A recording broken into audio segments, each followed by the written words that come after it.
Oke, kita lanjutkan. Untuk hari ini kita masuk ke halaman berikutnya ya. Judulnya adalah berpikir positif terhadap orang lain. Ya, ini menarik ya nanti materinya ya. Oke, berikut nasihat dasar untuk memenangkan kesuksesan. Camkan dan ingatlah, kesuksesan Anda ditentukan oleh dukungan orang lain. Satu-satunya rintangan antara Anda dan keinginan Anda adalah dukungan orang lain. Perhatikan hal berikut. Seorang eksekutif bergantung pada bawahannya untuk menjalankan instruksi-instruksinya. Jika anak buahnya tidak menjalankan instruksi eksekutif, direktur utama perusahaan akan memecat eksekutif tersebut, bukan bawahannya. Seorang tenaga penjualan bergantung pada para konsumen yang membeli produknya. Jika konsumen tidak membeli produk yang ia tawarkan, tenaga penjualan tersebut gagal. Seorang dekan fakultas pun tergantung pada guru besar untuk menjalankan program pendidikannya. Seorang politikus bergantung pada para pemilih yang memberinya suara saat pemilihan umum. Seorang penulis bergantung pada para pembaca yang membaca karyanya. Seorang pengusaha retail akan menjadi pengusaha retail karena karyawan menerima kepemimpinannya dan konsumen menyambut program promosinya. Banyak terjadi dalam sejarah ketika seseorang merebut kekuasaan dengan kekerasan, ia pun akan mempertahankannya dengan kekerasan atau ancaman kekerasan pula. Pada masa itu kita harus bekerja sama dengan para pemimpin dalam tanda kutip atau beresiko kehilangan nyawanya. Namun, kini orang lain harus mendukung Anda dengan sungguh-sungguh atau sama sekali tidak mendukung Anda. Maksudnya dengan suka hati ya, dengan sukarela. Nah, saatnya bertanya. Setuju, saya bergantung pada orang lain untuk meraih kesuksesan. Tetapi, apa yang harus saya lakukan untuk membuat orang-orang ini mendukung saya dan menerima kepemimpinan saya? Jika diringkas dalam satu frase, jawabannya adalah berpikir positif terhadap orang lain. Berpikir positif terhadap orang lain. Mereka akan menyukai dan mendukung Anda. Bab ini akan menunjukkan caranya. Dalam sehari ribuan kali peristiwa berikut sungguh terjadi. Sebuah komite atau kelompok sedang mengadakan pertemuan. Tujuannya adalah mempertimbangkan beberapa nama karyawan untuk promosi, pekerjaan baru, keanggotaan klub, dan mendapat kehormatan, yaitu seseorang yang akan menjabat sebagai direktur utama, supervisor, atau manajer penjualan. Mereka mengusulkan sebuah nama. Sang ketua bertanya, bagaimana pendapat Anda semua tentang orang ini? Berbagai komentar dikemukakan. Beberapa komentar bernada positif seperti, oh ya ya, orang baik, orang kerap memujinya. Ia juga memiliki latar belakang teknis yang bagus. Kalau Pak F, oh iya orang yang sangat baik dan menarik. Saya akan cocok bergabung ke kelompok kita. Namun ada segelintir komentar negatif yang menohok. Saya rasa kita harus menyelidiki orang ini dengan lebih hati-hati ya. Tampaknya ia tidak mampu bekerja sama dengan orang lain. Saya tahu ia memiliki latar belakang teknis dan akademis yang mumpuni. Saya memang tidak meragukan kompetensinya, namun saya mengkhawatirkan anggapan orang lain terhadapnya. Rekam timnya tidak ada yang menghargainya. Nah, berikut adalah pengamatan penting yang luar biasa. Minimal 9 dari 10 kasus. Faktor disukai adalah hal pertama yang sering disebut. Dan dalam berbagai kasus, faktor disukai diberi bobot penilaian yang lebih tinggi ketimbang faktor teknis. Pernyataan di atas sangat layak diterapkan dalam pemilihan profesor atau guru besar di perguruan tinggi. Sesuai dengan pengalaman akademis saya pribadi, saya beberapa kali menyaksikan ketika beberapa nama dipertimbangkan untuk menduduki jabatan baru di fakultas. Ketika muncul sebuah nama, kelompok tersebut akan mempertimbangkan beberapa hal seperti apakah orang ini cocok menjabat posisi ini? Apakah para mahasiswa akan menyukainya? Mampukah ia bekerja sama dengan staf lainnya? Apakah pertanyaan yang diajukan di atas tidak adil dan tidak akademis? Bukan begitu. Jika orang tersebut tidak disukai, ia pun tak akan sanggup bersinggungan dengan mahasiswanya seefektif mungkin. Camkan hal berikut dengan baik. Seseorang tidak diangkat untuk menduduki jabatan yang lebih tinggi, melainkan dipilih. Pada masa kini, sering tidak punya waktu atau kesabaran untuk mengangkat orang lain tahap demi tahap dalam meniti tangga karir. Seseorang akan dipilih berdasarkan raihan prestasi yang membuat dirinya menjulang lebih tinggi ketimbang yang lain. Kita dipilih untuk menduduki jabatan yang lebih tinggi oleh mereka yang sadar kita individu-individu yang menarik dan disukai. Setiap teman Anda akan memilih Anda setingkat lebih tinggi dan Anda pun akan cenderung dipilih jika Anda disukai orang lain. Orang sukses menyusun rencana untuk menyukai orang lain. Apakah Anda juga berbuat demikian? Orang yang meraih posisi puncak karirnya tidak banyak mendiskusikan teknik berpikir positif dari orang lain. Namun Anda akan terkejut melihat begitu banyak orang besar yang memiliki rencana tertentu gamblang, bahkan tertulis, demi mengekspresikan rasa sukanya kepada orang lain. Renungan kisah Presiden Lyndon Johnson berikut. Jauh sebelum menjadi Presiden Amerika Serikat, ia sudah mengembangkan 10 formula kesuksesannya sambil mengasah kemampuan persuasifnya. Simaklah aturan-aturan hidupnya yang tercermin jelas dalam setiap hal yang dia lakukan. 1. Berusaha mengingat nama orang lain.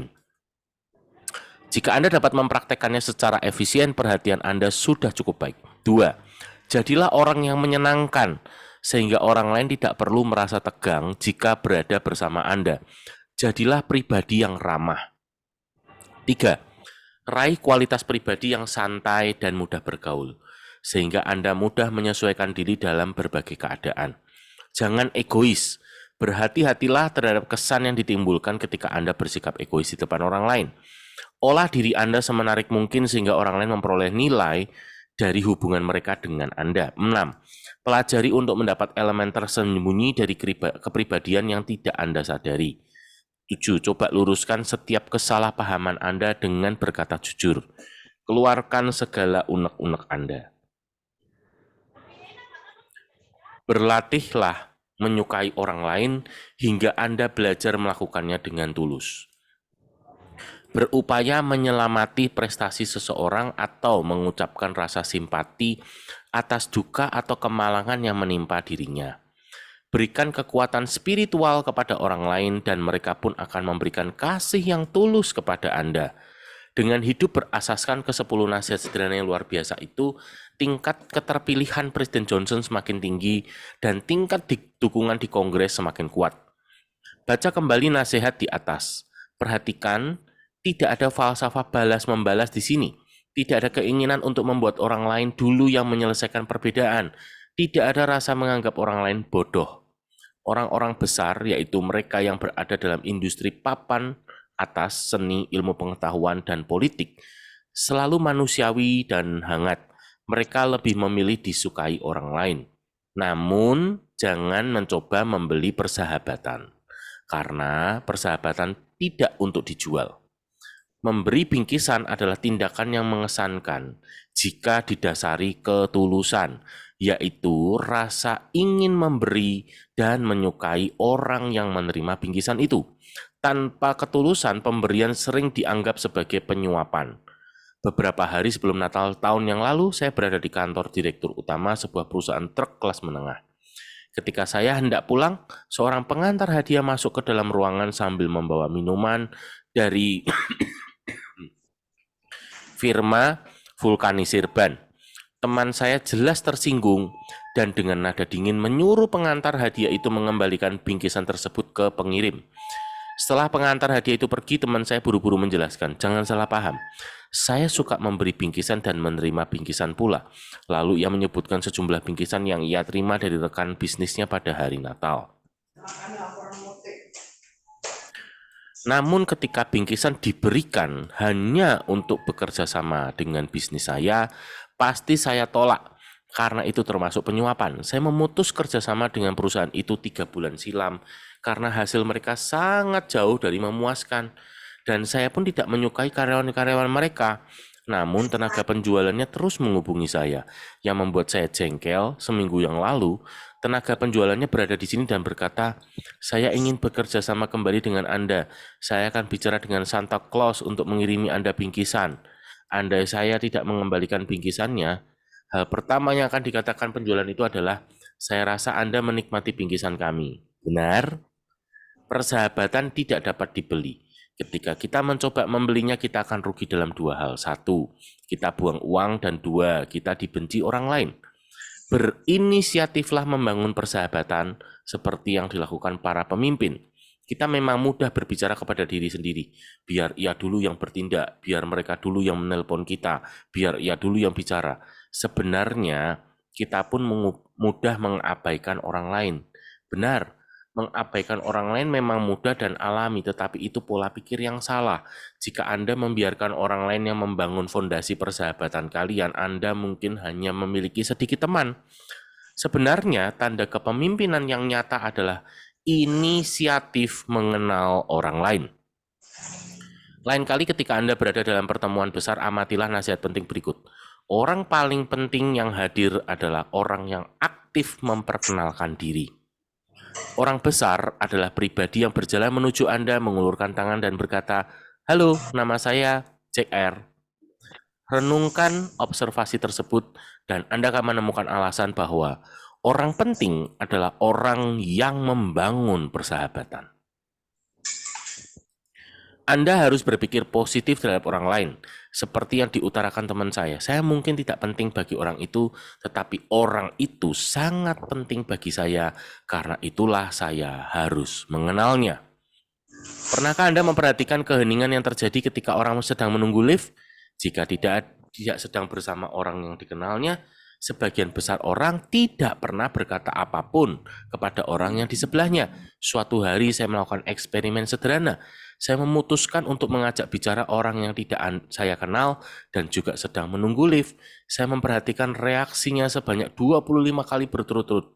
Dan sebanyak 25 kali pula saya mendapat respon yang ramah dan positif dari orang itu. Mengajak bicara orang yang tidak kita kenal mungkin dianggap kurang sopan, tetapi banyak orang menyukainya. Dan inilah hasilnya. Ketika Anda mengucapkan perkataan yang menyenangkan kepada orang yang tidak Anda kenal, Anda akan membuat orang itu merasa lebih nyaman. Ini pun membuat Anda nyaman dan membantu Anda merasa rileks. Setiap kali Anda mengatakan sesuatu yang menyenangkan orang lain, Anda pun ikut merasa senang. Ini ibarat memanasi mobil di pagi yang amat dingin. Oke, kita sampai sini dulu ya nih. Sebetulnya ada beberapa topik yang menarik ya untuk dibahas ya. Oke, tapi saya mungkin ingin tahu dulu ya dari teman-teman apa yang didapatin. Ya, silakan.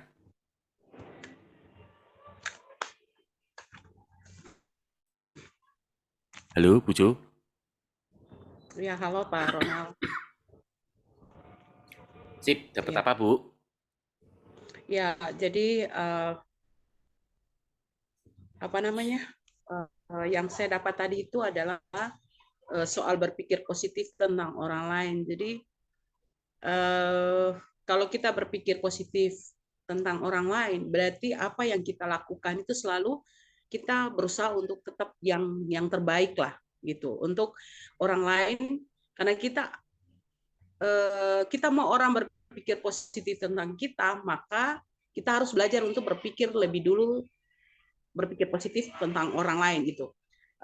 Yang kedua, kalau kita udah punya pemikiran positif terhadap orang lain, berarti apapun yang kita lakukan itu segianya itu selalu untuk menyenangkan orang sehingga kita disukai, terus kemudian kita nggak egois, kita menghindari pribadi-pribadi yang sifat-sifat yang merugikan gitu. Jadi ketika kita berpikir positif, maka dengan sendirinya pribadi kita akan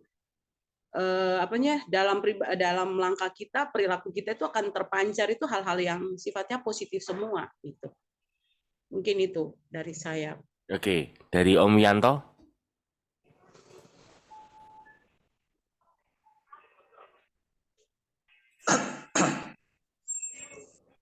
Ya, kita harus terhadap orang itu harus tetap berpikir positif, meskipun siapapun orang itu, kita tidak ada perasaan ini orang ini begini, tapi kita tetap selalu memberi apa itu namanya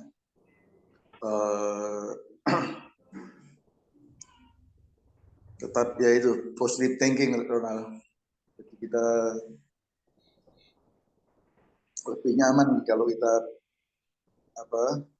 berhubungan sama orang itu. Itu, Ronald. Oke, terima kasih. Ya, kalau ini dari saya yang saya dapatkan satu, kita belajar ya, dan terus berusaha melakukan untuk menjadi pribadi yang menyenangkan. Ya, Jadi pribadi yang disukai orang lain. Nah, hukumnya sederhana yang tadi sudah Bu Joisa sampaikan ya, bahwa apa yang kita ingin orang lain lakukan kepada kita, kita melakukan itu kepada mereka. Apa yang kita tidak ingin orang lain lakukan kepada kita juga jangan melakukan itu kepada mereka gitu ya. Karena saya nggak ingin dicubit orang lain, saya juga tidak mencubit orang lain gitu ya. Karena saya ingin orang lain ramah kepada saya, maka saya pun ramah kepada orang lain gitu ya. Tetapi yang kedua, poinnya kata menyenangkan ini, saya juga mendapatkan bahwa saya tidak tidak untuk berusaha menjadi ceritanya ya, kayak orang tuh yang harus bisa menyenangkan semua orang ya. Ini juga menjadi berbeda ya. Iya. Menjadi pribadi yang menyenangkan dan berusaha menyenangkan semua orang itu juga berbeda. Iya, betul. Nah, ini kalau nggak hati-hati bisa kejeblos gitu kan. Contoh, ada orang datang mau pinjem duit. Nah, kalau kita berpikirnya aku harus jadi orang yang menyenangkan orang lain. Jadi setiap kali ada orang datang mau pinjem duit, berarti harus pinjemin. Nah, ayo. Kira-kira menurut Om Yanto gitu nggak? Kalau ada orang mau datang mau pinjem duit, selalu harus dikasih, harus dipinjemin? Ya, Nanti nggak jadi pribadi yang menyenangkan orang lain.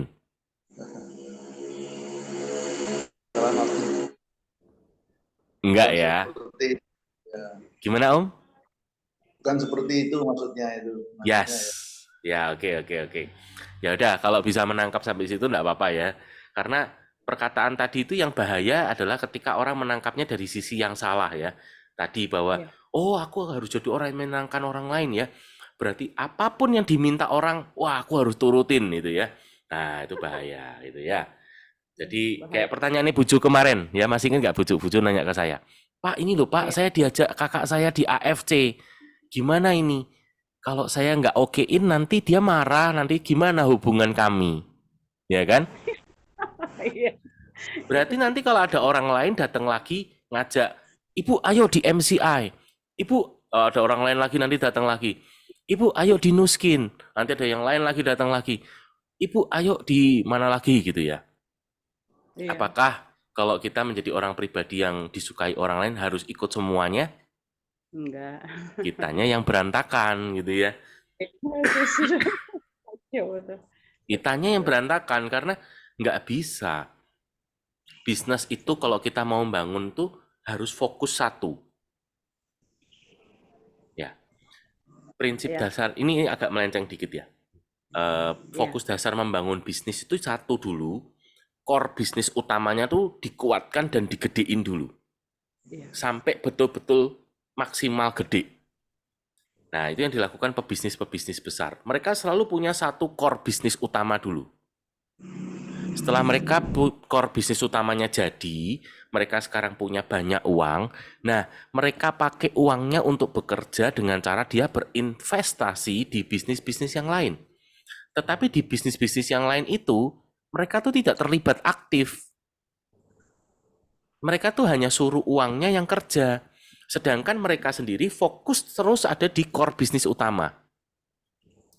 Nah, kenapa saya bisa cerita gini? Karena saya punya saudara yang tadinya orang kaya, termasuk salah satu orang kayanya Semarang, yang hari ini ambruk. Hari ini jatuh. Padahal saya pikir dia nggak akan pernah miskin loh. Saya pikir dia nggak akan pernah mengalami kesulitan keuangan seperti sekarang ini. Tetapi kalau hari ini dia mengalami salah satu pelajaran yang saya bisa tangkap adalah dia tidak fokus di core bisnis utamanya. Dia nggak fokus di sana, dia malah menyebar di bisnis-bisnis yang lain yang akhirnya tidak ada yang bisa dia pegang. Dan akhirnya itu semua nyedot modalnya dia sampai habis. Ngeri ya? Bahkan hari ini bukan cuma habis loh. Hari ini dia punya hutang yang sangat banyak. Ngeri nggak? Ngeri loh. Bayangin dari orang yang punya level hidup seperti itu, maybe saya kan nggak tahu angkanya persis ya.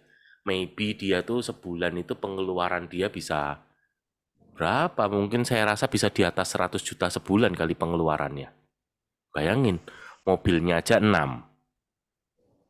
rumahnya di sana sini. Di rumahnya dia aja pembantunya berapa? Pembantu, tukang kebun, sopir, berapa coba? Rasanya kalau pegawai di dalam rumahnya itu 12 orang aja mungkin ada. Jadi bisa dibayangkan ya, sebulan itu dia kebutuhan hidupnya berapa gitu ya. Di level yang seperti itu, hari ini tiba-tiba hancur gitu ya. Pesannya adalah kalau ini konteksnya bisnis, maka gedein dulu ya. Hari ini kalau kita yang memutuskan HDI sebagai core bisnis utama kita, ini harus digedein dulu, dikuatin dulu gitu loh. Makanya kenapa saya dari dulu sampai sekarang, dari sejak tahun 2002 saya join di HDI, saya nggak pernah tuh join dan aktif di MLM lain. Apapun itu, nggak pernah. Karena saya berpikir ini harus jadi dulu core utamanya gitu loh. Kalau saya join di HDI, bentar join di tempat lain, nanti bentar lagi join di tempat lain. Nggak ada yang jadi malahan. Gitu. Oke, nyinggung itu untuk tadi ya, bahwa golden rule-nya kembali ke menjadi pribadi yang menyenangkan ya tadi itu. Ketika kita apa yang kita ingin orang lain lakukan kepada kita lakukan kepada mereka. Apa yang kita tidak ingin orang lain lakukan kepada kita juga jangan melakukan kepada mereka. Gitu.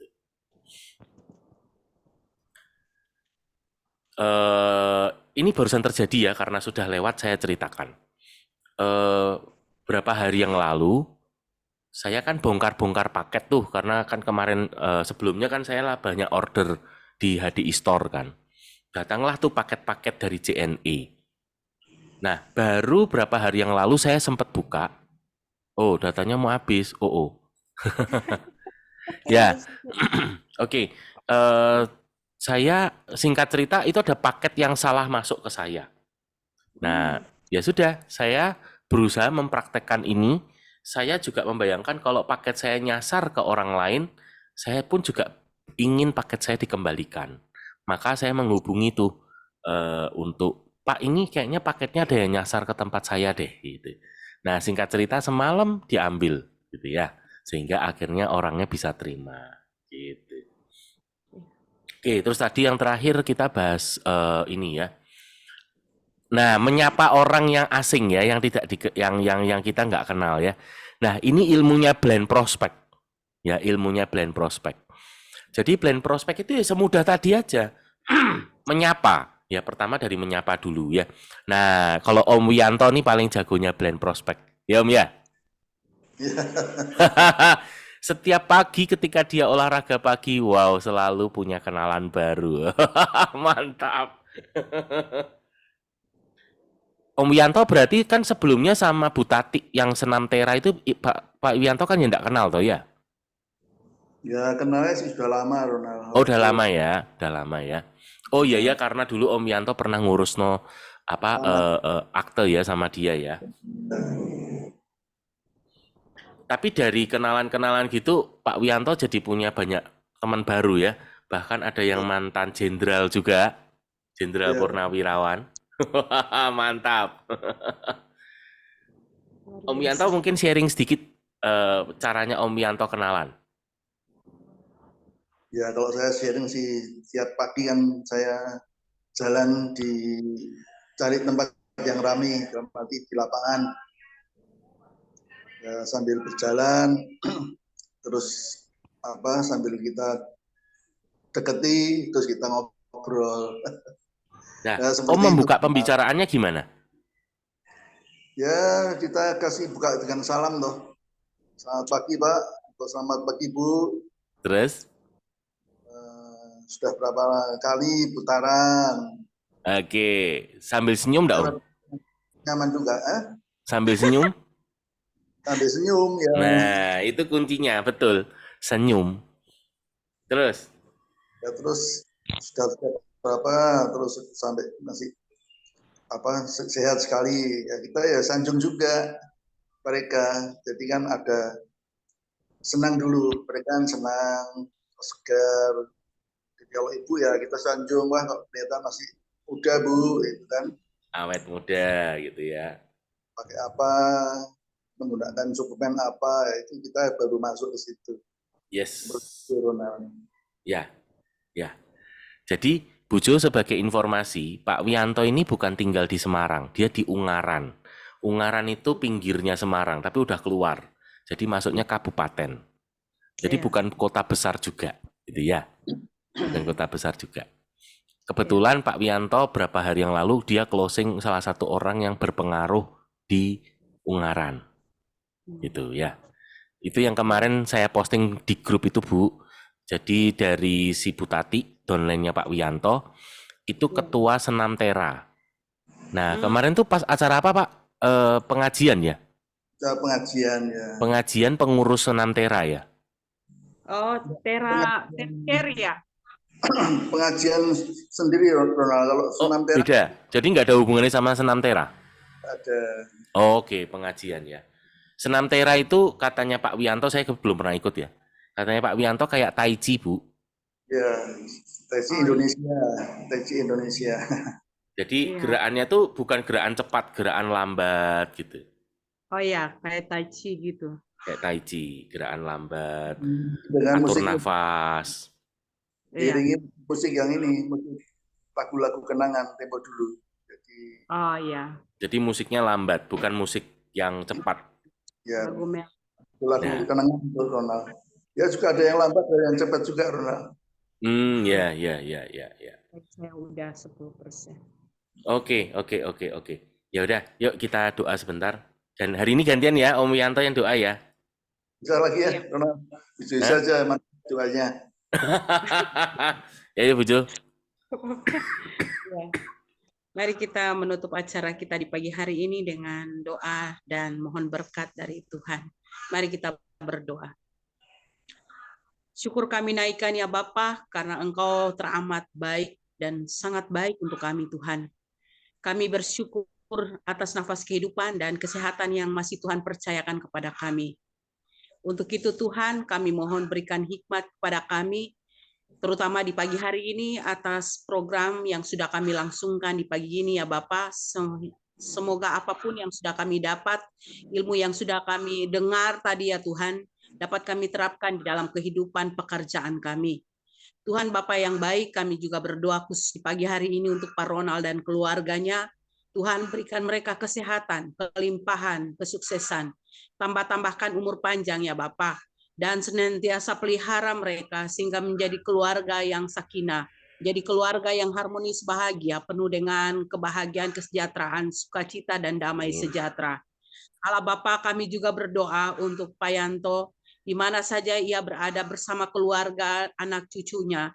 Tuhan pelihara lindungi dia selalu ya Bapa, sehingga keluarganya juga menjadi berkat bagi banyak orang. Dan limpahkanlah kelimpahan serta kesuksesan bagi Pak Wianto dan keluarganya selalu. Allah Bapa, doa kami ini kami panjatkan kepadamu ya Tuhan di pagi hari ini. Karena kami percaya bahwa Engkau akan bekerja bersama kami, Engkau akan berada di depan kami, Engkau akan memberikan kami member-member terbaik, downline terbaik, yang semakin hari akan menjadi jaringan besar kami ya Tuhan. Dan perbanyaklah ya Tuhan, bukakan sayap-sayap kami yang akan kami bentangkan di mana saja, karena kami tahu kekuatan itu semuanya datang dari Engkau. Untuk itu ya Tuhan, berkatilah kami mulai hari ini, esok, dan untuk selamanya. Di mana saja kami hadir bersama HDI, kami adalah pelayan Engkau, kami adalah saluran berkat. Untuk itu berkatilah kami ya Bapa. Hanya di dalam nama Yesus kami percaya, kami akan sukses. Terima kasih Tuhan Yesus. Dalam namamu saja kami akan selalu berdoa dan bersyukur. Haleluya. Amin. Amin. Yuk kita foto sebentar. Om. 1, 2. Oke. Siap. Oke. Ibu tuh baterainya habis ya? Iya, udah habis. Oh ya sudah. Nanti kalau sudah dicas ya Bu, kabarin. Iya. Baik. Oke. Thank you Om Wianto. Nanti Ronald pas ke Semarang tak mampir ya? Berapa Ronald? Mungkin apa perjalanan pulangnya aja kali ya. Ronald soalnya mau ke Weleri dulu. Oh itu. Mau ke Weleri lebih dulu. Lebih baik perjalanan sebelum ke Semarang Ronald. mampir dulu aja sebentar. Oh gitu, ya. Soalnya Om mau pergi nanti. Ya, mungkin pergi. Oh iya, oke. Siap Om. Ya. Bu Jo, terima kasih. Nanti Terima kabar-kabarin kasih. ya. Iya, baik Pak Ronald. Ya, selamat